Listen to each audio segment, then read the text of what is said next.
Stéphane, Véa enchaîne directement avec ce déplacement en Bagne dès demain. Est-ce que c'est compliqué de switcher d'un match à l'autre si rapidement? Est-ce que ça peut être positif après une défaite comme vendredi? Je pense parce qu'on a une énorme déception. Donc le meilleur moyen de l'évacuer, c'est de rebondir le match d'après. Le match d'après, c'est demain. Donc finalement, il n'y a pas beaucoup de temps. Ça nous évite de trop ressasser et de gamberger et de passer vite à autre chose. Quelle analyse avez-vous fait de cette équipe d'Aubagne? Quel genre de match vous attendez demain? Moi, c'est une équipe qui a de la qualité. Hein. Ils ont fait un bon début de championnat. Ils sont devant nous.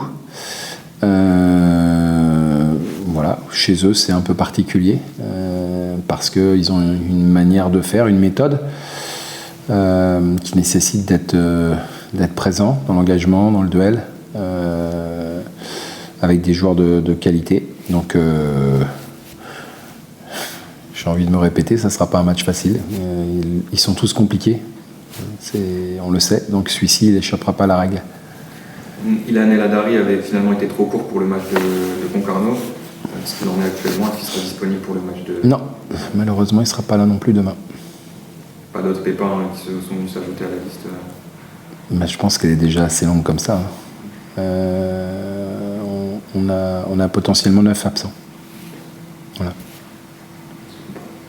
Stéphane, comment ça se passe après le match de vendredi? Là, tu dis c'est bien de pouvoir vite switcher, vite enchaîner, mais comment ça se passe pour digérer la tâche qu'on t'a vu un peu touché quand même vendredi soir? Évidemment, mais par rapport à ça, je voulais faire une petite remarque, c'est que on ne peut être que touché après un match comme ça. Maintenant, il y a un temps pour digérer, et évidemment que dès samedi matin, moi j'étais prêt à repartir, et on est reparti entre guillemets au combat parce que c'est le foot. Après, je suis désolé de dire qu'il faut un peu de temps, et quand on vient vous parler une demi-heure après le match, évidemment qu'il y a de la déception. Je fais mon travail, donc je viens évidemment répondre à vos questions, mais l'abattement une demi-heure après le match, évidemment, n'est plus là le lendemain, évidemment, mais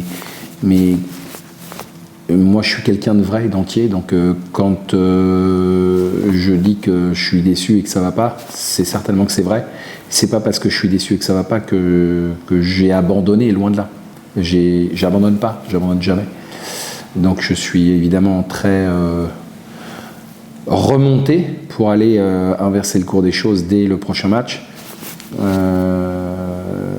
J'attends que les joueurs le soient tout autant, évidemment.